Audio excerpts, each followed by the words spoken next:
Hey, good morning. Welcome to Out of Musings, episode number 234. Waiting on Scott to join me. Haven't heard from him yet, so he's probably trying to get logged in here. So I'm going to get the show started, everybody.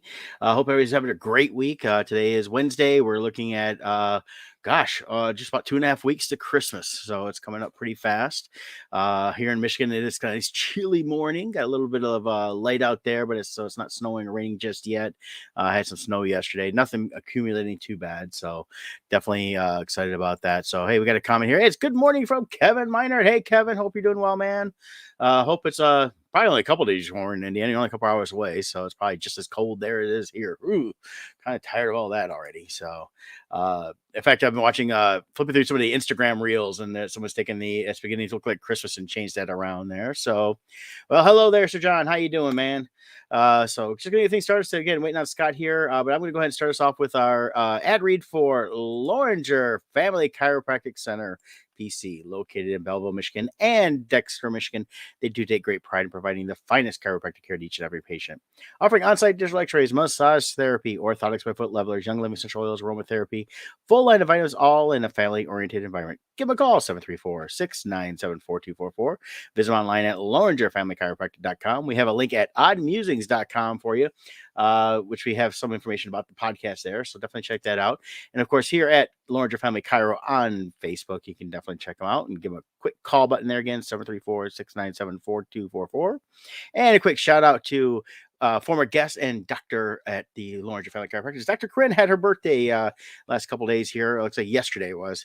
And so she turned whatever age she turned. So I hope she had a great day and all that. Loringer has been with us since day one.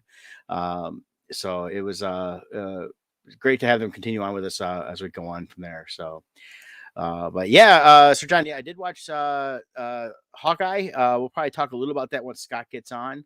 Not going to give too many spoilers from today's episode because it's only been dropped for several hours now. So we'd like to hold off on that. So, so yeah, let's hold off on any spoilers there, Sir John. Okay. So we'll put you in a little timeout for a minute. Because we don't want those spoilers getting out there too much. But we'll get into some of that there. Kind of updating what I got going on. Kind of finishing up a few things here on the Bardstone side. My show time is done, but Kevin is going to be at C2E2. And he's going to be exhibiting there with all the Bardstone books as well as some really fun art. So definitely head over to C2E2 in Chicago if you're looking for a convention. Check out the Bardstone table. It's your last chance this year at an in-person meet for one of us. The Poe books have been going really good for us, as well as the Crimson Shadows. And for those that did the Kickstarter, the books are on track to be shipped out to you again in February. We've got some initial flats back from our great flat Sarah Lima. That's what Scott was sharing the other day. So definitely looking forward to get that out to you guys. I'll start lettering that here as soon as Scott starts giving me the final colors.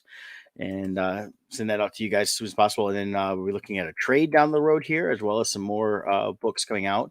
We are working on the Frankenstein adaptation that we're doing. It's going to be the actual text, along with some great illustrations that Scott's been doing. Those are going to look really cool once they get here. Real excited about that. And sending some out here to Scott real quick. See what's going on. Sent that there. Okay.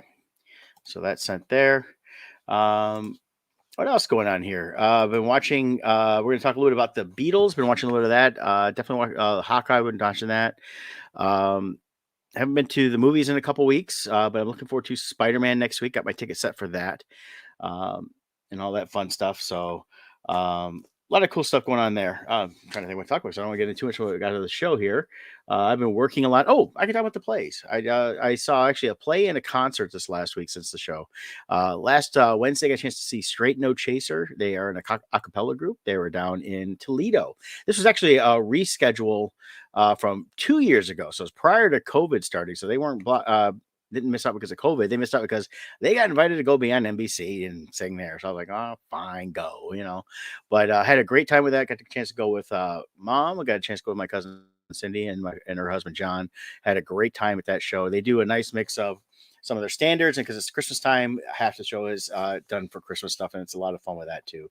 Really enjoyed that, and then had a chance to go see. And I it's kind of a weird. I would not have thought of this, but Officer and a Gentleman for as a musical play. If you know the movie was Richard Gere back in 1981. Hey, it sounds like Scott just popped on. There he is. Hey, sorry. I figured you got caught in a call or something. Yeah, just like 2 minutes before as the phone's ringing, I'm like, That's okay. I had to be careful, yeah, because Sir John popped on. He was trying to get some spoilers for a Hawkeye, and I had to. Oh, can't do that now. We're not talking Hawkeye right now, and don't want to talk about today's episode because people haven't a chance to see it yet. Yeah, and there's some stuff in there that's just key because there's only 2 more episodes after this week for Hawkeye. So yeah, it only came out like a couple hours ago. We can't reveal spoilers. Yeah, got to be careful on that one because it's just too early on that. But I did the ad read for Lorangers, so whenever you're ready, if you want to do Teen Titans, we can definitely get that out of the way. I'm pulling it up to share right now. Share there you screen. Go. Teen Titans. Share. There we go. Teen Titans Real Estate. Why? Because you matter. That's right. At Teen Titans Real Estate, we never forget. We're here for you. That's at the end of the day. It's not everything's going digital nowadays. You know, people are losing the that touch of just interpersonal relationships and putting you first. Everyone has different goals, and a computer won't recognize what those different goals are. They won't cook. Everything's a cookie cutter approach when you go with the computer. And you got to keep that in mind. This is one of the largest financial assets you'll ever own in your life is your house. And you want people who take it seriously. And we're not here to rush it through just to get to the next deal. You know, if you make everything about cost and just go to the lowest and cheapest method of doing real estate, you're going to get treated that way. You know, when you want a really delicious burger, high quality, you're not going to some fast food place that's selling a burger for $1 and selling billions of them a day. You know, you're not getting quality. And that's what happens when you go with the lowest and cheapest out there. They're not giving you a customized approach to maximize what's in your pocket. And believe me, it does matter. The average MLS realtor will sell something like about 95% of asking price. We average like 103%. And that was before the crazy market that we had. So right there alone, the amount of price we sell above what the average agent does already pays for commissions and everything like that. So it does matter how you strategize and market a home. So give us a call. 586-232-5144 is my number. Actually, it's our hotline number. It'll ring both Jill and I. So, and teamtitansrealestate.com is our website right there. Check it out. You can create your own private login, do searches on there that will, and you can send questions to us through that as well. It's like you guys have your own bat phone. We do. It's pretty cool. Yeah, you need to get an actual red bat phone to have in the office that also rings. Right. Oh, we do have a red Keurig. Okay. but yeah, so there's that. And then I want to give a quick update here. Jill gave me permission to share this. Okay. So for those of you who've been following, Jill's daughter Emily has been she's battled leukemia multiple times now. She had it when she was 2. Then she had like a 20-year remission. Last year, she came out of remission and had to fight it again, went into remission again. Now it came back again. She went through a round of treatments. We just found out that treatment did not work. So they're going to be battling some more. It's going to be difficult. It's going to be hard. Jill's probably not going to be working much. So so if you know Jill, keep her in her prayers. But I'll be carrying the load for both of us, so that she's still making money through this. But she's probably going to have to take a couple months off of work because the next round of treatment will probably have to be out of state. So there's going to be a lot of traveling, a lot of back and forth as they battle this. So it's going to be difficult. We are going to be putting together a GoFundMe, so stay tuned for that.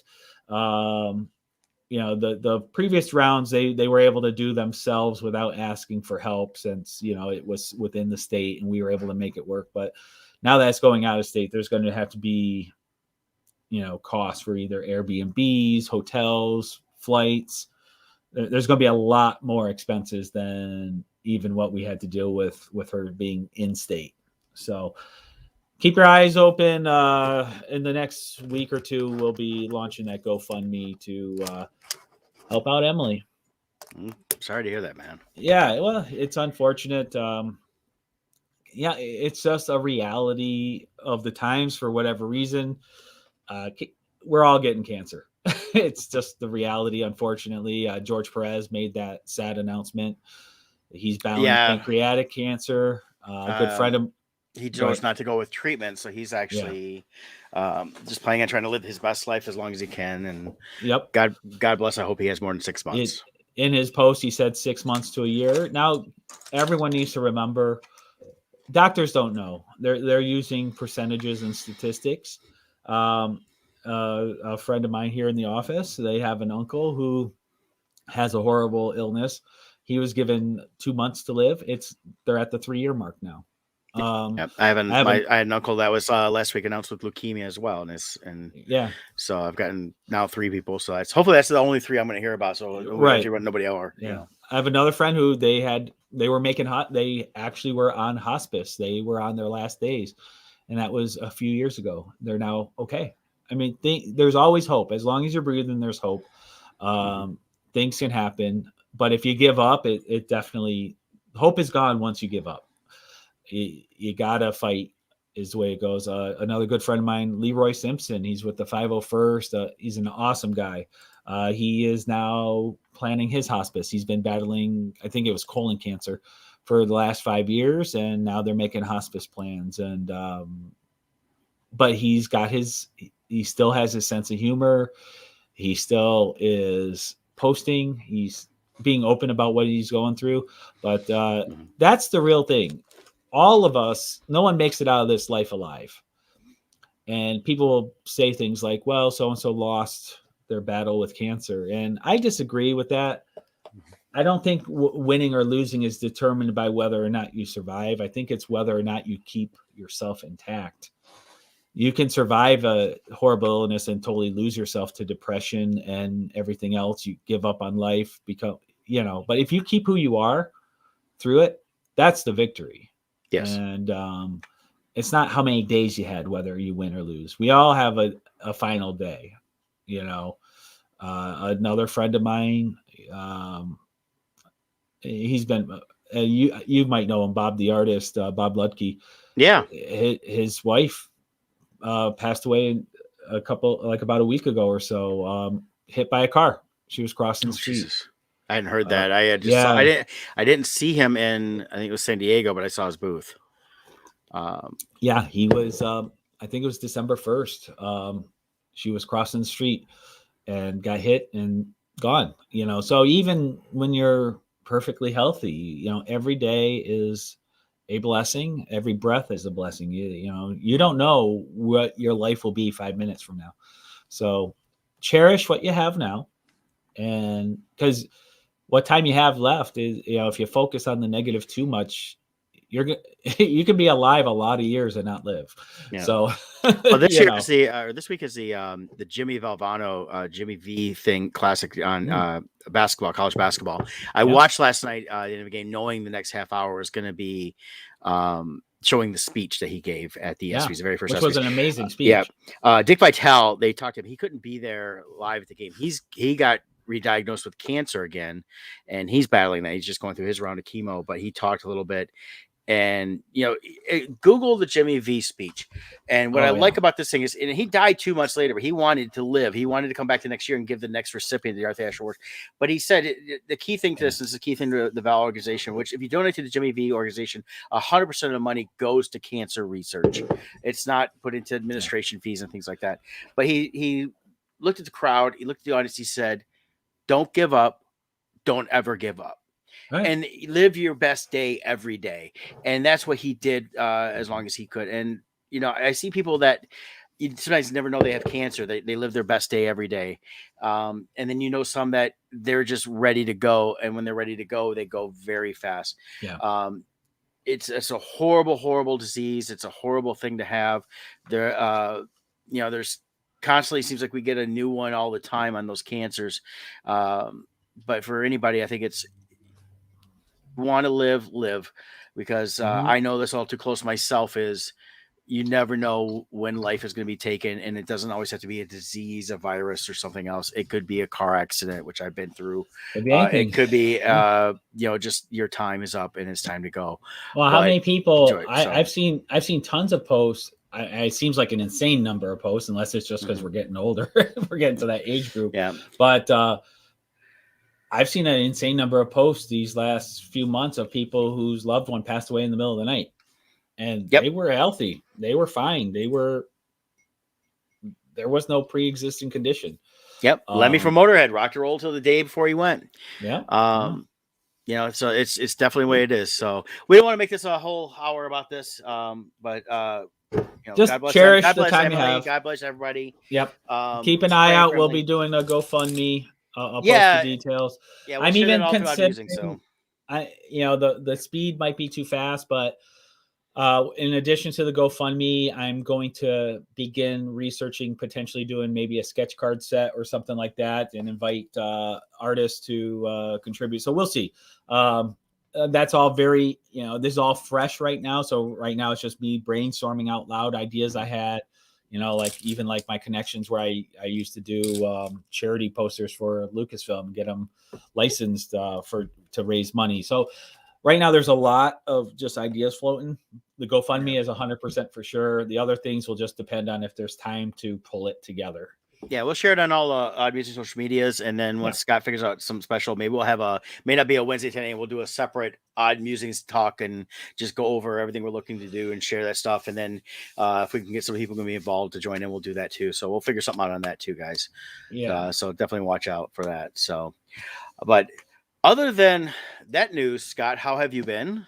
It's been good. It's been, real estate's been weird right now, but it's lessening in volume and stuff. But at the same time, the things that are hitting are going fast. So it's kind of a weird in between. And this time of year, typically between Thanksgiving and Christmas and New Year's, kind of slows down anyway. So, but I've been focusing heavy. I'll give an update, a Bardstone update. Focusing very heavy on the Frankenstein book while I've been waiting for the inks and the flats to get done. Kevin is all done with the inks. They look phenomenal. So all 30 pages are inked now. Shara, as of yesterday, the first 10 pages were flatted. I think the next 10 also are getting uploaded now. Yeah, I mentioned that real brief, and then you popped on, so I couldn't get too much into that. Yeah. But I'm really excited about things. I'm looking forward to seeing these pages once you get them the final colors done, and sending them to me with the script, which I have not read yet. I thought I sent that to you. You probably did. I just haven't found it yet. That's okay. I'll forward it. I'll do that next. I'll be looking at that next week when I get back. But I'm looking forward to this thing, because I mean, everything I've been seeing. Kevin and I talked over the time we were in San Diego. Just how excited about this new issue of Crimson Shadows. And I got to tell you this, the people I've been seeing at the shows, conventions, when they come back, and I saw this a few times in San Diego, we saw it a little bit in Cincinnati, Indiana, and a couple of the shows we did this year. Once they get a chance to read these books, whether it's been the Crimson Shadows or Paul, coming back and just how much they're really enjoying them. And this is some of the best work I've worked on in my life. And I just love it. And I'm really excited to be a part of this. And I can't wait for you guys to see issue 3 when for those that did the Kickstarter and then those afterwards, because I think it's just continuing this great story that Scott's been building. Oh, yeah. I don't want to sound like I'm bragging, because I'm really not trying to brag, but this really has been by far, I've been loving how this has been turning out, and it's been great. I'll share this image real quick too. So one of the things we're doing is, if you've been following Crimson Shadows, we're introducing these characters from a larger universe that are well known, like Frankenstein and Dr. Jekyll, Mr. Hyde will be in there. I'm now working out ways to put Phantom of the Opera into it. All these things are going, these characters are there, But what makes our story unique is we're using the actual original source material for the origin stories of these characters. So we're going back. We're going to be releasing Mary Shelley's Frankenstein this next year in 2022. Most of the artwork is done already. I've been doing that. Here's one sample image from it. Victor Frankenstein working on the Bride of Frankenstein. What's been interesting is we have these preconceived notions of these characters because of how pop culture is. When you read the actual original stories, they are so different, so different. And so we are using the source stories as our origin stories, and then using Crimson Shadows as the continuation for these characters. So we're not altering anything in the originals. Mm-hmm. So this will be a Crimson Shadows origin story. The epilogue and the prologue and epilogue in it will be our version of Dracula introducing the story and coming out of the story to kind of tell you how it connects. But the main part, the actual story itself, 100% the Mary Shelley story with our artwork attached. So here's Victor Frankenstein working on the Bride of Frankenstein. You'll have to read it to know how. I bet 99% people don't even know what happens next because we only know the movie version, which is way different, like so different. Yeah. So it's going to be a novel, black and white. So those are going to be little. I always enjoyed when I was growing up the books where they had like a little illustration at the beginning of each chapter. Yes, I always enjoyed that too. Yeah. And then sometimes they'd have one in the chapter, but most time it's just the opening chapter. And then, so I've always kind of added to when you're visualizing the stories taking place, it kind of helps with that.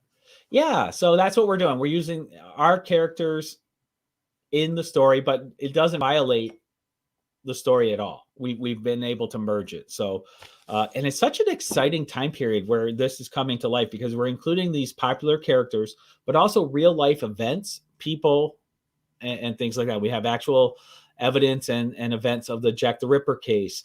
We got the storyline. The Eiffel Tower just finishes construction roughly at the point. This is a little farther down the road, but as they're passing through Paris, it turns out the dates of the story coincide with when the Eiffel Tower has its grand opening. And it also coincides with the dates that the Phantom of the Opera takes place. So I'm able to stay true to all of these real life things and fictitious things, work them into the story.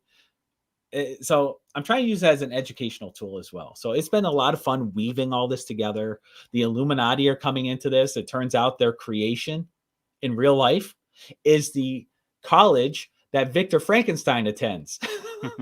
It's like, wait, how perfect is this? So I'm all these things are going to be able to work in, but this is going to be down the road. I'm revealing some long-term plans here.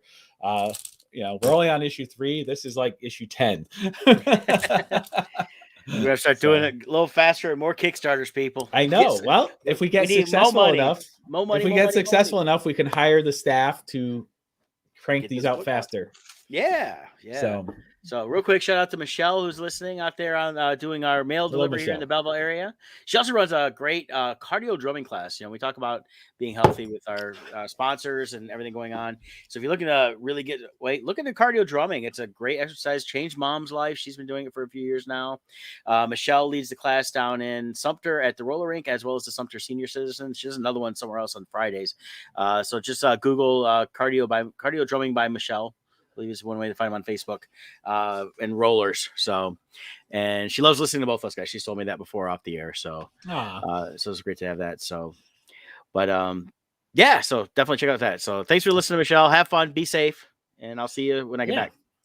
So let's see. We're already getting late in here. So Sir John brought up Hawkeye. Want to get into Hawkeye episode 3? Yeah, this is God, I'm loving the show. I am too. And the hard part is I know he wants to talk about today, and I wanted to talk about today too, but I can't do it on the air because I want people to be able to watch today and get the reveal that happened today that sets up the next 2 episodes. So first I want to address the comments here. So he said he keeps bringing this up. He kept bringing it up last week. He keeps trying to push this romantic angle between Hawkeye and Kate. Kate. It's not there. I stop it. Like last week, he was talking about how they were living in the same house. No, he had she was using her aunt's apartment. He left at night to go to another place. They are not. There is no way at all that that's being made. So just drop that. No, and actually, even in one thing from today's episode is her mom was saying to her future stepdad that she's been obsessed with Hawkeye since she was a kid. So this isn't a lust obsession. This is a hero. It's her idol. It's her idol. It's who she wants to be, and which they fully explain in the very first episode. You see why. Yep. So and he's treating her like he's looking at her like it's his daughter. And in a lot of ways, even though she's like probably 7-8 years older than his daughter, to him she's a 12-year-old child. That's how he sees her.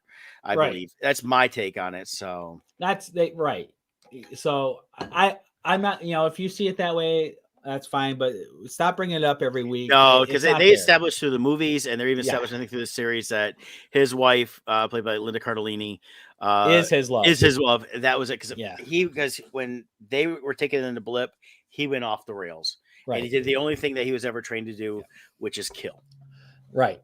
So once again, this is last week's episode we're talking about, episode 3. Now here's some Easter eggs. Before I go through these Easter eggs, Brett, you had made a comment last week regarding the episode that you felt that you saw a hand, like when they do the flashback for the deaf villain. Yes. She's a little girl. There's a hand that comes and says, "I'll take care of you," or whatever. I forget what it says. And you said you felt that hand belonged to a very specific person. So can you reveal your theory? Yeah, I was thinking it was Kingpin. Okay. Because when hearing Kingpin pop up, and the voice sounded very similar to Vincent D'Onofrio's. Okay. And there's been a lot of stuff leaking out. They've confirmed this week that Daredevil is going to be in the MCU. Yeah, played by Charlie Cox. So not recasting. Right. So they've confirmed that. So let's see. Maybe. And D'Onofrio did some tweeting about it too. Well, here we go. Maya's uncle. Here's the hand. Let's see. Could be the Kingpin. So they're saying it might be. So they agree with your theory. Mm-hmm. So the question is, was that voice D'Onofrio's? That's the thing. I haven't gone back and rewatched that episode of that scene just because I haven't had the time. But I could have swore when I watched it, I was like, boy, that sounds like him. And I wasn't even think I've been hearing rumors of Kingpin. He's been wanting to come back. He wants to be involved in the MCU somehow. And I think it'd be great because the Kingpin in comics crosses all over. He was in Spider-Man, Punisher. Right. He would pop up in Daredevil for sure. He was all through, he really is the Lex Luthor of the Marvel universe. So he is more than he's even bald. Yeah. And he's more than just like, Lex is, they always attribute to Superman, but Lex is kind of through the whole thing. He's mentioned all through the different DC stuff, and Kingpin has literally popped up all through the Marvel New York adventure stuff. And D'Onofrio is definitely, he's got the gravitas to handle movies as well as TV. So he's perfect person to keep. And if they're keeping the Daredevil from the Netflix series, Cox, what's his name? Charlie Cox. Yeah. Charlie Cox. If they're keeping him, it would make sense to keep Kingpin. Oh, now, I think they are. And here's their clues here. So they agree. They think it sounds like D'Onofrio, but they also say, look at this shot in front of the Tracksuit Mafia's old front. The front of their store is Fat Man Auto Repair. Okay. So they're like, come on, that's kind of obvious there. And that was probably him, the Kingpin. We're going to tie this to another movie real quick. Back in 1987, when he was an auto repair guy and he looked like Thor in Adventures of Babysitting. There you go. Boom! Tie. Boom. So Brett might be onto something. Plus, this would be a perfect way to introduce Daredevil into the MCU if they're planning on using him later, because Marvel likes to do that. They like to give you a little taste of someone who's going to make a bigger role later on. Yes. Echo. Let's see. Iconographies they're showing here. I don't want to read all this. I don't care as much about her. Let's see. The Clown. I don't know this one. Do you know the character, the Clown? They're saying he's the character, the Clown. Yeah, I'm not as familiar with that character, but in the comics, the Clown is hired to kill Clint Barton in the comics. So let's see here. And that could come as he's dealing with this Tracksuit Mafia stuff. So this was, yeah, we'll see. Go ahead. Let's see. The car chase sequence is lifted almost page from 2012's Hawkeye issue 3. Oh, okay. So I guess there was a car. There we go. Except Kate was driving the car and he was shooting. That's the difference. Let's see. Oh, they're showing the different things there. Mm-hmm. The and Hawkeye did you costume. notice one of the arrows she used was a Pym arrow? Yes, which was awesome. It turned it into a giant arrow. Although if the arrow became that big, I think it would have gone through the bridge as well. Yeah. Here's the Hawkeye costume. There's the one she drew, which was supposed to be this one here. Yeah.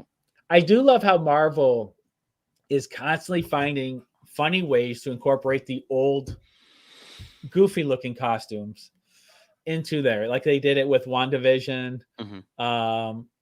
They've done it with other ones too, where they were trying out different costumes. Captain America, they did it with when he was on tour for the army back in the World War. He had the handmade costume. So I love how they always work this in. It's been a lot of fun. So those are some of the Easter eggs they put on here. Yeah. Episode 3 was a great episode. Just a lot of action, some good moves and stuff like that. Just a lot of fun. It's funny. And after today's episode, I saw somebody posting how are they going to wrap it up in 2 episodes. And going, well, I think there's going to be some leftovers because I have a feeling this series will get renewed as a Hawkeye series. That's what I'm thinking. But it will not necessarily have Clint in it, or he may only make an appearance. Or they could easily do a TV series featuring someone else who made an appearance this week and have him be a guest in that series. Right. Like we have The Mandalorian, for instance, and now we're going to have the Book of Boba Fett, which launched from The Mandalorian. And so there's all kinds of directions they could use. Even with the movies, you have the title names of the movies, but like half the Captain America movies were more of an Avengers movie, just because the title isn't on it doesn't mean he won't be in other things. So we got the She-Hulk coming up, which is also where this could continue on, because if they bring Matt Murdock into this, he's a lawyer. It could evolve into either the Spider-Man movies, because that's taken place there. Kingpin was always big in Spider-Man. Or it could evolve into the She-Hulk series, because She-Hulk is a lawyer also, and you could have Matt Murdock in there. So there's a lot of ways we're going to see a mix of that. I think we're going to see a mix of them with that because of the 2 lawyers. We also have Moon Knight coming. We know about Moon Knight, so that could easily be tie-ins to there. So they got a lot of series they're going to be doing, and the series stuff is going to be it's there. I kind of like what they're going to be doing. These are treating this. They're spending good money. I mean, I read the budget for Hawkeye was 150 million, but these series are treating like these. Just like when you look at comics, so you had the major titles that were the ones that did, like back in the day, were doing tons of 100,000 copies a month, and then you had smaller ones like a She-Hulk and even Daredevil is never a top one, things like that. That they can do these TV series stuff with. It's still good stories. And to be able to relate them into the different events within the Marvel universe without having to get too much in detail. And that's what a lot of this early stuff's been, is kind of just, this has been the, in between of the phases. And then as we're going forward, they're going to slowly start tying it here and there. And we may not see some of these characters in the major movies, we'll see, but then events of the major movies will have impact based on into those series and what they're doing. So it should be, I'm looking forward to all this stuff. I just really enjoying it. I mean, even the Eternals, which was, a lot of it was a disappointment. We could see down the road, and the more they keep revealing a Spider-Man, we'll find out next week how much that's going to really explode all over the Marvel universe. Explode! Yeah, Boom. It's going to be cool. Yeah, so look forward to all that too. So, sure. Yeah, so I think it's enough on Hawkeye because we got to move on so we don't run out of time. But what's you posted about the Beatles? I'm about halfway through the first episode. Oh, okay. I got it. Let me find something to. And of course, this isn't a spoiler type show, so we can on that movie or series, but we can definitely talk a little bit about that. Yeah, let me pull up something. I'll be honest, I wasn't going to watch it as much. I was like, okay, I'll watch it eventually. Didn't care. And then I saw on Facebook a few people shared a making of, basically. It was like a 10-minute how they did it, and now I had to watch it because I was like, I just want to see this. The technology to color correct the film, to make it look good, to make it clear, to make it visually aesthetic, was just something that it was neat to see them talk about and show. Number two was the way they designed the computer for the audio. They were able to take the original, basically it was a mono source recording, and separate it to where you had the drums, the guitars, the bass, everything separate, and then they could go in and extrapolate the voice. Because he talked a few times in this about, oh, you're recording our stuff. Yeah, we're trying to get better mics so we can actually pick up the voice. But they were able with technology go in and actually clean it up enough to where you can understand what they're talking about. And to hear these guys talk about the creative process, whether you're a Beatles fan or not, if you're into creative processes and understanding stuff, this is so far a great series to watch for that. And I'm only on the first episode. It's Or amazing. the first part. I finished it yesterday. So it's 3 episodes, but each episode is roughly 2.5 hours long or so. Yeah. It's amazing. They follow this 3-week period of the Beatles. Really, this is the end of the Beatles. Yes. They officially break up about a year and a half later, but even on here, the conversations they have, it's amazing. So here are some things you learn. First of all, I highly recommend it. Like Brett said, this show is a great example of why music sucks today. There's no life in music today. A studio has a team of writers who puts together the music. They put together a band. They give them the song and say, play this. There's no life to this. Watching these guys, you see the creative process. They get together at the beginning of this. It's like, hey, we are getting together. We're going to do a live show in a couple of weeks, and we're going to do all new material. Let's create a whole album in the next 2 weeks. They're starting off with nothing. Yeah. And they're just sitting around, they're jamming, and they're having fun. And he's like, well, I have this song, and they start doing it. And most of the time they have zero, like they might have like the catch. They have handwritten lyrics most of the time is all they got. Right. But even that they don't have. A lot of times they start doing it, but at the start it's just Paul is like, Mother Mary comes to me and speaking words of wisdom, let it be. And then the rest of the song is da, da, da, da, da, da, da, da, da, da. He doesn't even have words. He's like, well, we'll figure out the words later.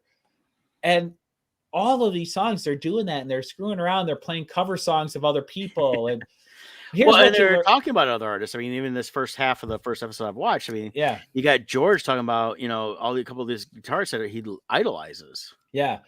And what you learn out of this is this. First of all, Yoko Ono, everyone blames her. Stop. It's not her. It is very clear at this point. They're maturing. They're getting older. Paul is now with Linda Eastman, who will soon be Linda McCartney. She has a daughter. He's forming a family. Ringo is married and has a family. George is with somebody. John has Yoko. Yoko's present all the time, but guess what? So is Linda McCartney. She's in there almost every day. They were all growing apart. What you really see in this, and this, like I said, I can only test the first half of part 1, which is a good hour and a half into it, but you're starting to see that George, who people really liked, of course, but George was really secondary, and so was Ringo to Lennon McCartney. And George I've got the idea for songs, and I'm at the part now where they were just going over this one song he had, and him and Paul were battling back and forth on things. And part of it too is George was a brilliant guitarist, a brilliant singer and writer, and all of his own right. He didn't have enough belief in himself. He was just starting to really get that. His self-esteem in that area was not as good as Paul and John's. So it was, I'm seeing this come out, and that's the whole thing with this is that you're starting to see the Beatles break up, but what you're seeing 4 very talented musicians who, when they did break up, what did they all do? They all came out with very successful albums, independent from each other. I mean, Paul created Wings, but it was Paul McCartney. And Wings was just, he wanted a bigger band around him. And then you've got George, 1970, his first album comes out. You got Ringo came out with a bunch of stuff. I mean, and of course, John came out with a bunch. John Lennon had all his stuff he wanted to do. And they all had different ideas and ideologies forming all at this time that didn't mesh as a Beatle, but it meshed as themselves. And this is what I think this whole thing, when I get through the rest of it, will show that. Plus, I'm seeing some interesting elements of this from the movie Yesterday. If you ever seen Mhm. that, Yeah, there's little things in there that they did that I'm going, wow, he must, this was yeah, originally a movie from back then, but they took the original stuff, so they actually built off of that a little bit, and that yeah, movie came out like 5 years ago. So yeah. But what you see in here is true collaboration, a true creative process. But it mhm, also made me appreciate them as people. The way they update this film, you feel like it's happening now. It's so crystal clear. The video, mhm. the sound is crisp, everything's so good, and it leads you all the way to the part of doing the famous rooftop performance. That's kind of the culmination of it all. Everything they created in this session is stuff that was used either for the Abbey Road album or the Let It Be album that came out later. Let It Be ended up being the final album the following Mhm. year. But the rooftop performance is their last live performance as a group. Yeah. And so you're watching history unfold, and it's interesting watching this from the standpoint of knowing the outcome of all of their individual stories, knowing like here they are singing a song that is going to be 53 years later still on the radio, and Yeah. here he is, they're just playing it and trying to figure out like what chord should we do here, and George is Mhm. recommending something, and it it's interesting to see. But this is what's missing from today's music, is this true collaboration that's happening between them. And it's really neat to see. Yeah. I highly recommend watching this. It's made me a fan. They, by their own admission in one of the clips, past things they did, they were never themselves. They weren't true to themselves. They were putting on performance, and they wanted this documentary they were putting together at the time to be their real selves. And I gotta say, my biggest lesson in this was John Lennon. Mhm. I never cared for John Lennon, I'll admit. He just seemed weird. He seemed like the problem. I don't know. Like, but you watch this, he has a funny sense of humor. He's goofing off constantly. Um, he's nothing what I thought he was based on past things I've seen. Because a lot of stuff we know of him post Beatles is uh the protest stuff, like they did the bed in or whatever, him and Right, Yoko naked in bed the whole time, and different things. They did that, and it was a lot of that was he's being artsy. Some of it was artsy, some of it was protest, some of it was right, social justice type things. right. But when you watch these guys, yeah, I said sitting there, they're like, I like to one scene is like, oh yeah, you guys want to drink? Yeah, yeah, bring me a beer. It's like, it was just like, okay, that's a normal Yeah, guy thing. It's they're not being pretentious, they're not being yeah, the superstars. They're all sitting there just trying to create these albums, do this yeah. thing. And one thing is, as I say, you do know at this point, you can tell they all know that this is probably the last thing they're ever really going to do together, And because that's they're what all you get moving from on. it too. Yeah, they know Yeah. they are growing. They are all becoming powerhouse musicians in their own right, and for them to stay together, it will mean they all have to sacrifice their own gifts for the Beatles. And Mhm. for them, they all like George Harrison. I watched some other interviews. He was saying, for me, the reality is the band started as John and Paul's, and they were the songwriters. I wasn't a songwriter back then. He goes, but over time, I became one. And he goes, for me to only do one or two songs per album, I would need to come out with 150 Beatle albums for me to get all of my music out, Yeah. which isn't realistic. I mean, they did 12 albums as a band. Yeah. And but now if he does his own thing, he can put 12 to 15, 16 songs out each time. So he that creative need. And what people don't understand, as a creative myself, and Brett and Kevin and others, when you're a creative, you need to get it out. If you don't, it feels like it's like rotting you from the inside, and you got to create. And so that's what happens here is an artist like George Harrison, you can see it on his face in the clips. You can see the unhappiness that he has. So there actually comes a point in the documentary where George Harrison quits because that creative need of his is not being fulfilled. He's feeling dead inside, and you can just see it on his face. So he quits. They talk him into coming back, and it was very interesting to see that process as well. And it also comes out Ringo quit the band like a year earlier and then came back. So Yeah. there were cracks already happening in the Beatles, but I think it had to happen. They all had great music that came out individually. in their own right. The Well, Beatles couldn't have survived. most of the music I really enjoy from the four Beatles was stuff they did. I've always liked the Beatles music. Yeah. There's a lot of songs I like, but it's a lot of stuff like what Harrison did. I liked most of the stuff he did after he left because it was all his own stuff and his own style. And he really, like he mentioned Eric Clapton in this so far and a bunch of others. He really went and started working with a lot of other similar creative types on different projects and different things like that. So it was seeing that. And then of course, even Ringo Starr, I mean, is traveling all stars as he's done. He pops up on a lot of my Sirius XM channels I listen to at different times. And I'm going, wow, yeah, I forgot he did that song and that song. And it's a different vibe and all that stuff. But he's a brilliant drummer and a leader. He is a band leader in his own right. And he'll go on to do his own stuff has really been good. But yeah, I'm really excited to finish this one. It'll probably take me a few weeks to get all the way through because, again, 3 hours per part, and I've only been able to watch a little bit here and there because there's been so much great stuff hitting the things. I finished Lost in Space, so I was. Oh, okay, great. Yeah, so we'll talk about that in a couple weeks. Have you been watching Dexter? I have not. That's my next on my list of things to watch. I'll just give a spoiler free real quick, and then we'll have a spoiler free on Lost in Space as well. Let's see. Yeah. Let me pull up Dexter here. So Dexter New Blood, I have been really enjoying. I am halfway through episode 5 right now. It's coming out weekly. There's 10 episodes total for this season. They've done a great job on this. I feel like the life is back in it. That was kind of missing in some of the later seasons. The quick synopsis is it's 10 years later from the old series.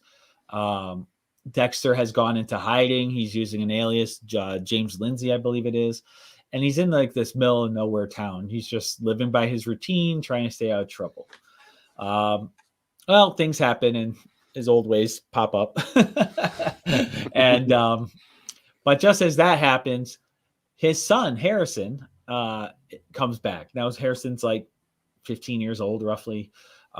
Harrison comes back, finds Dexter through some research, figures out who he is, and he's back in his life. So Dexter wants to be a dad. He wants his family to be moving forward, but because his old ways have resurfaced, he now he's a little out of practice. So he's made some mistakes in hiding the body and stuff. So he's trying to cover that stuff up while simultaneously being a dad and a productive member of society.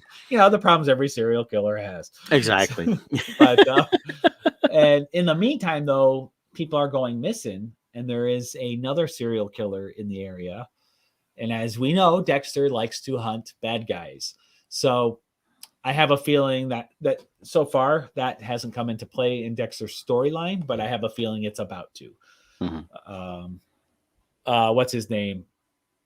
Mr. Krabs and Kurgan from Highlander. Oh, yeah. Clancy? Yeah, Clancy Brown. Clancy Brown. He's in this. I love him. He's great. He's in this season. So he's got an interesting role. And Deb, his sister Deb, is back. She's kind of his conscience. If you watch the old series, she died. So she's playing kind of the role that his dad played in the original series, where he would kind of, not a ghost, but through his consciousness, he'd have conversations with. So Deb, with her F-bombs, are throughout the series. They haven't given up on the F-bomb. So that's that's one thing about the Beatles too. They all are dropping F-bombs throughout. Not all constantly, but you're hearing that going, oh wow. I thought they were goodies. Yeah. Well, of course, with the Beatles, I mean, most of the conversations were not meant to be public. It was meant to just between them. So right. So I recommend Dexter. If you like the old series, I think you will like the new series. Check it out. It's on Showtime. They had all kinds of deals going on to get it through various streaming services. I got mine through Amazon. They were having, I made it a channel in my Amazon Prime page for like 99 cents a month for a certain number of months or something. That's not bad. Yeah. So check it out. So, but yeah, I finished Lost in Space, like I said. So my spoiler-free review was a lot of fun. They wrap up the series nicely, but they do kind of leave something open if they wanted to continue on within that universe, basically, to use that term for this one. I like the fact that they do a time jump and they explain it as a year later to show the growth of mainly Will considering that he grew like a foot. And then like he fell into a taffy machine that stretched him out. Yeah. So there's a time jump. They mentioned, from the end of the second season, you have the kids all took off and left. Well, they ended up on a planet that's not where they were going. So they're basically trying to figure out a way to get off. Of course, Will, being the brilliant mind, is the mastermind. This is all in the first episode. And then you hear at one point during the episode, you hear how many days it's been. So it explains that. So that way he's not going, oh God, they're trying to make them same age. Nope, they're making them all like a year or so older. About a year older. So it works out in the time in that. I love the way they did the show. I love the design of Robot in this. It's definitely I felt they borrowed a little bit from the Lost in Space movie that nobody liked in the late 90s, as well as I enjoyed that movie, to be honest. I liked it myself. The only thing I didn't like in the 98 movie is like I don't need all this time riff stuff, and they did the time riff thing. Yeah. And that, I didn't care for that, but I liked the movie. I liked, in fact, Joey from Friends was in it, and that was actually, they were trying to catapult him to be an action star at that point. And if it had done well, he probably would have gone on to do more of those type movies, but it didn't do well at all. I liked it. In fact, it was one of the first DVDs I ever got, but that's only because it came with the DVD player for free. But I probably would have picked it up eventually anyways, because I've watched it several times over the years. But I like this series. I like the departure they did from it. I like they explain in this season about Judy and why she is a different shade of color than the other kids, which we know from the first couple of seasons. They kind of hint at that, talk about that. So we actually get a little more in depth on her origins. Is about the best way to put that. And I really enjoyed, the Major West character was limited this season, but I like the guy that's playing him and his chicken. Is always a lot of fun. So, but definitely, I recommend it. If you've not watched it, start with season 1. You can't jump into season 3 because there's too much that's going on ahead of time. So season 3 is the final season. Do you feel like they resolved the storyline well? Are you satisfied with it as an ending, or do they leave it open ended? They completed the story as it needed to be completed, which is this whole series is about Will and Robot, and they deal with all of that and everything that goes along with that. Could they continue on? Yes, if they wanted to, or go in a different direction. They didn't really set up a spinoff or a sequel or any of that. Okay. But the last couple scenes, which center around Penny a little bit, and her book that she's writing kind of helps basically bookend everything is the best way to put it, because she's writing a book. And that, because she's basically got a diary, and it's the story of the Robinsons. Right. So if they wanted to do something down the road, I could see them doing that. I understand, the reason they went with just a 3-season complete. The story was there, they finished it. And if they were to continue on for whatever reason, I think it would be called like Lost in Space, and it would be a different name attached to it. Kind of like how Dexter has New Blood, Right. So very good. Well, I'm definitely looking forward to it. I got to admit, for this series, I've enjoyed it, but not enough to where I'm glad it's a final season. Like, it's a show where it's like, if this was not the final season, I might be like, maybe I won't watch it. So for me personally, I've really enjoyed it. It just hasn't been like that kind of show where I'm like, yes, I got to see this. I have to say, have you watched Wheel of Time on Amazon Prime? I tried. I didn't like it. I hate it. I watched first 20 minutes and I shut it off. Said, nope, I don't like this. It's not catching me. And here's the thing, studying, when I studied film at Eastern, you learn a few things and stuff like that. One of the things I learned was, when it comes to writing scripts, you got to catch them in the first 20 minutes. If you don't catch them in the first 20 minutes, you're going to lose them the whole time with a feature. Well, here's my problem. I stuck all the way through episode 3 and they still didn't catch me. I'm like, I am working too hard to watch this. Rosamund Pike is in it. Like, I liked her in, I forget what the show was called. She was taking advantage of senior citizens and stealing from them, but she was playing she was playing a cold-hearted character. So she fit. She's not lead material. She's not the good guy. She's kind of dead inside. And I kind of was excited about this series only because when I saw the initial trailer, I was like, okay, this sounds kind of interesting. Me too. It's too slow, and the story's not good, and I don't care for the acting. And I was like, not a single character I've cared about after 3 full episodes. I'm like, I don't care. So Yeah, so I can't get invested anymore in something, especially an ongoing series that isn't going to capture me right away. I mean, Lost in Space captured because I'm always a fan of the originals, and the yeah, first season was really good. The second season was good, and when I saw the third season, I was like, okay, I'll watch it. And then I ended up, a couple episodes a night, and boom, I was through it pretty quick because it's what, yeah. 8 or 10 episodes, 8 episodes, I think, and so it didn't take long to get through it. Um, but yeah, it's just when it showed the Amazon, so and Amazon's trying to do some of these grand stuff. I mean, they're the ones behind the new Lord of the Rings series that's coming out. Um, Hoping they don't mess that up, things like that. So, but yeah, this Wheel of Time, I was like, okay, but I never read the source material. For those that did, maybe they like it better because they know what's coming, so they're kind of anticipating stuff. But for me, I'm just like, I don't really care. And Right. I think a lot of this stuff sometimes is, hey, we got money, you're gonna be in it, and we're gonna make it. We're already greenlighting it for 2 seasons or whatever, so you're gonna make some money, so they don't care. Yeah. So Well, that's me. as far as current stuff in the movies, I'm getting excited for Spider-Man No Way Home. Yep. Getting very excited for that. They keep saying, let's see. Somebody posted something today. Let's see if it's on here. Let's see, stars. They don't. Somebody said that they listed the other Spider-Man in the cast, but I'm not seeing that listed. Someone's like, "Oh, somebody's getting fired." Oh yeah, I Because you saw saw something it. shared. Yeah, there was something listed somewhere else, but I don't think that was. I don't know if that was an actual. Yeah. It was like a Well, magazine or something, or I don't know. it's not in IMDb. I'm looking at it now, but Yeah, I think everyone knows they're going to be in it. But the fact that they're still not admitting to it, at least there's a little bit of doubt in it, yeah. But I'm looking forward to that. There's been some release stuff on Into the Spider-Verse 2, which will come out in October next year. Mhm. I'm looking forward to seeing the Kingsman because I like the Kingsman movies. So seeing the origin, and I like Ray Fiennes. He should be really fun in that one. The critics don't like it, so I think it's gonna be awesome. Because it's an action movie. It's all it's gonna be. It's just a fun action movie in that. And I'm trying to think, there's a couple other things coming out over the Let's next few see. weeks. I just pulled up on Movie Phone. What Nightmare on Elm Street? There's a new Nightmare coming out at. Never heard about that. It says December 31st. Nightmare Alley's coming out, which is Guillermo del Toro. Here, let me share what I got here.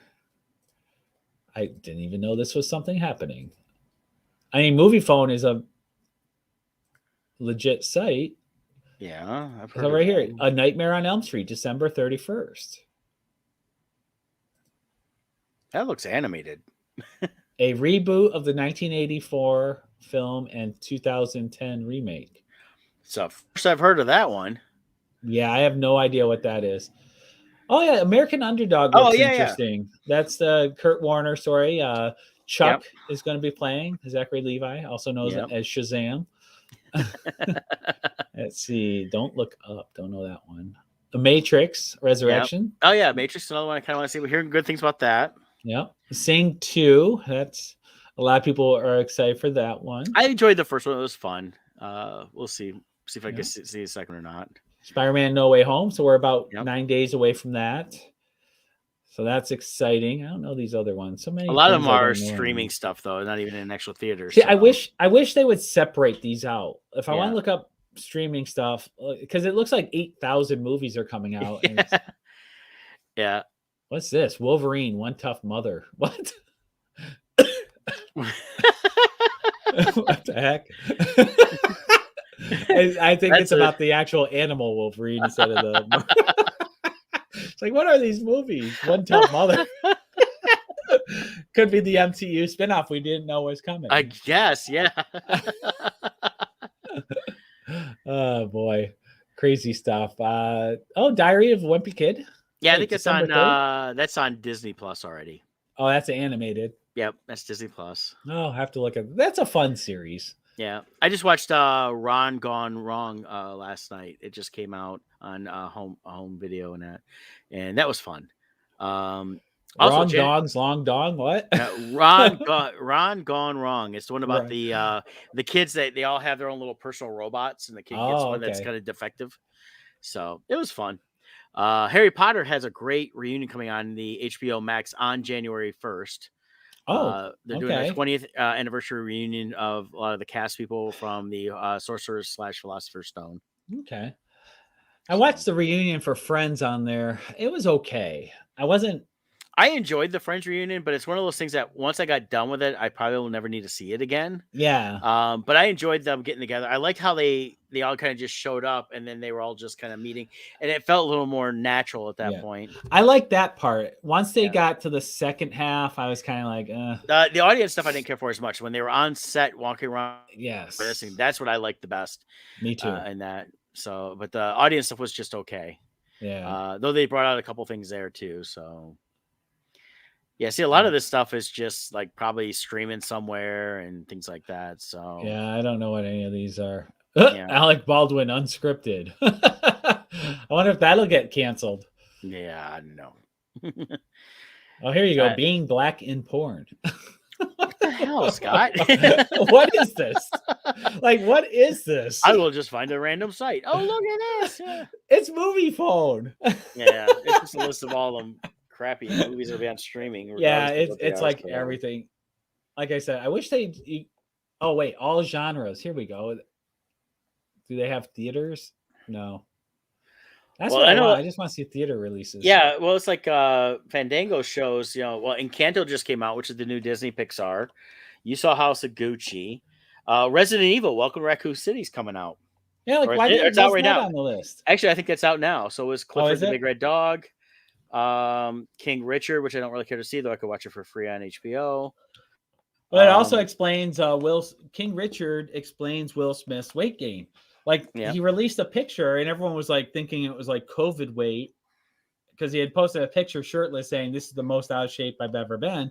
But he put the weight on for that role of King Richard. Right. And then they have the Being the Ricardos coming up and hearing a little buzz on that. What's that? It's the Lucy and Desi story for I Love Lucy. So that sounds kind of interesting. So I mean that's kind of what's coming over the next couple weeks here. Okay. Major movies in that. So West Side Story's out if you care to see that. I don't. I think Imagine Theater is replaying the Harry Potter films too. I want to look into that because I'd love to see it on the big screen again. I think they're already past the second one. So are they? Yeah, they did it like right around the holiday. I'm like, God, you're doing the holiday. I'm gonna be gone. But yeah, they did it. I think Thanksgiving weekend was Sorcerer's Stone. So this past weekend should have been Chamber of Secrets. So this next week should be Prisoner of Azkaban. So all right, well, maybe I can get over to see that because I'd love to see it on the big screen again. Yeah, I really wanted to go see it too, and I was a little disappointed they did that. So I was like, come on, people, And they're doing it. Well, it's part of the they do it like Sunday and Wednesday, so you get like twice during a week you can see it. Yeah, and that. But so Imagine Theaters, if you're watching, call us before you schedule them so we can make sure it fits our schedule. Right. So yeah, I was looking through to see what they had showing at the one I go to, and they've got a movie called Christmas with the Chosen, The Messengers. The Chosen a special event. Yeah, The Chosen is a Christian series, well done TV series. Okay. Dallas Jenkins is the producer of it. I've been watching it. I own season 1. Season 2 is being released, so it was a special event they had. It actually did very well for what it was for a release. So now if you wanted to this week, if you're a fan, go see National Lampoon's Christmas Vacation tonight.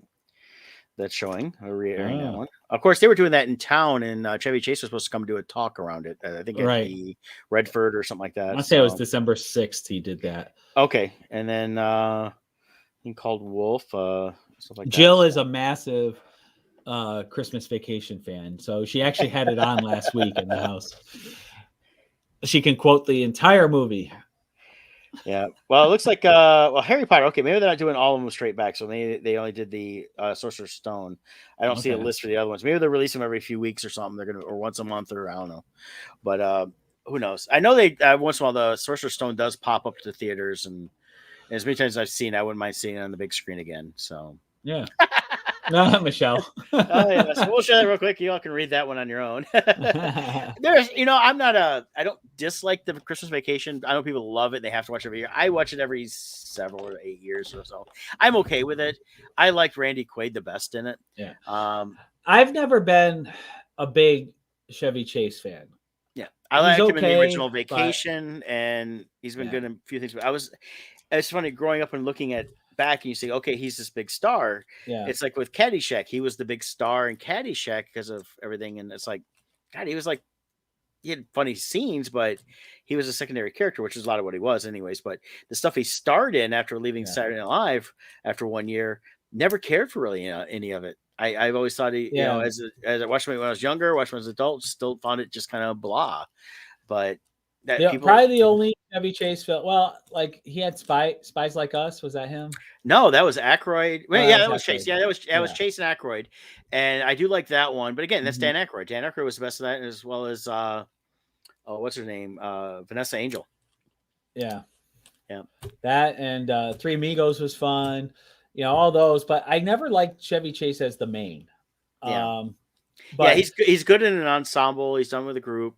Popping in as a secondary part. But so I don't mind the vacation movies, but I prefer European Vacation to Christmas Vacation. But Jill absolutely loves Christmas Vacation. Yeah, I prefer Vegas Vacation to Christmas. Vegas was fun. It's funny how they always recast the kids. Yeah. But what's interesting with Christmas Vacation is you got Leonard from Big Bang Theory, also Roseanne. He was a boyfriend in Roseanne. So you see him very young as Rusty. Rusty, yep.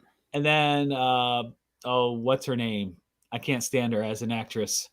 She's Juliette Lewis. I was going to say Louise Dreyfus, but I know that's... I think it's Juliette Lewis, yeah. Yeah, I can't stand her as an actress, but she's the sister in there, the daughter. So that was funny. But Randy Quaid, to Michelle's comment earlier, I loved Randy Quaid in there. He was funny. Yeah, and he was... I'm trying to think of the golf movie. Let me see if I can pull it up real quick. He was definitely in a golf movie that wasn't Caddyshack. Now, they did a Caddyshack 2, which had Jackie Mason starred in it, and it was definitely nowhere near as good. He was in a movie called Dead Solid Perfect, which was a drama comedy from 1988. Randy Quaid went kind of crazy in real life. Yeah. He thought the government was coming after him. He was actually too far off. Because they got that documentary now about Brittany Murphy and how she died and how mysterious circumstances, and everybody thinks that her and her fiance were taken out. But I think actually he killed her and then he killed himself. But he believed the government killed her, I believe he believed the government killed Heath Ledger and they were coming after him. So he got arrested at the border fleeing into Canada. Yeah, him and his wife they're just knucking futs. Yeah. So it was so that was now he's seriously considered running for California governor. He announced back in April of this year. Good luck. I can't be any worse. I didn't see that coming. So there he is in that picture, but he had like crazy white hair recently. Oh yeah, he had like crazy beard and everything. So there he is. That's when he was like fleeing the country and all kinds of stuff. So crazy stuff. Yeah. But anyways, hey, join us next week and we'll catch you guys up on some more fun stuff and all the cool things going on as we're getting ready to have Christmas in a couple weeks. So it's coming. So join us then. So until next time, guys. See ya.